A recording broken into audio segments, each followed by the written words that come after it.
మంత్రి చేయని సాహసం కేటీఆర్ గారు చేసిండ్రు. నేను మళ్ళీ చెప్తున్నాను, వేరే ఎవరైనా మంత్రి ఉంటే మాత్రం నాకు సంబంధం లేదు, ఆఫీసర్లు చేసిండ్రు అంటారు.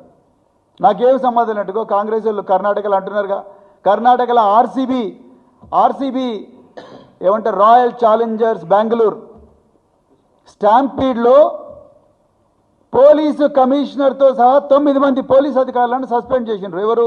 Siddaramaiah, DK Shivakumar. Police commissioner అసే వద్దు, ఈ ర్యాలీ వద్దు నాయన, ఈ ర్యాలీ వల్ల ఇబ్బంది అవుతుంది, ఒక 5 రోజుల తర్వాత ర్యాలీ పెట్టుకుందామంటే డికే శివకుమారు, సిద్ధరామయ్యలు వీళ్ళు ర్యాలీ ఇవ్వాలి, ఉండాల్సిందే, మంచిగా పబ్లిక్లో మంచి మూడ్ ఉందని చెప్పి పోలీసు కమిషనర్ సలహాలను పెడచెవిన పెట్టి ర్యాలీ చేసినందుకు 11 మంది చచ్చిపోయినరు, దాదాపుగా 70-80 మంది ఇంజూర్ అయినరు. కానీ మీరేం చేసిండ్రు?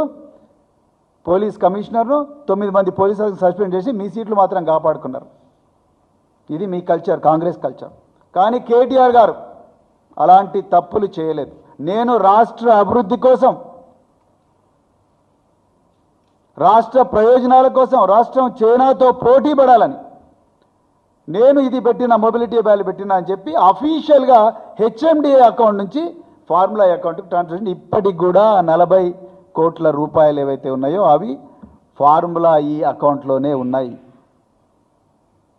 ఇలా ఆ అకౌంట్ అలాగే కంటిన్యూ అయి ఉంటుంటే, ఫార్ములా ఈ 10th ఎడిషన్ కంప్లీట్ అయి ఉంటే, 11th ఎడిషన్ కంప్లీట్ ఉంటే, 13th ఎడిషన్ కంప్లీట్ ఉంటే, ఇలా దేశంలో కాదు ప్రపంచంలో ఉండే ప్రఖ్యాత ఫార్ములా ఈ కార్ సంస్థలు కానీ, ఎలక్ట్రిక్ బ్యాటరీ సంస్థలు కానీ, లేకపోతే ఈ టెస్లా లాంటి సంస్థలు కానీ, బైడు లాంటి సంస్థలు కానీ, ఇవన్నీ కూడా తెలంగాణకు వచ్చేవి.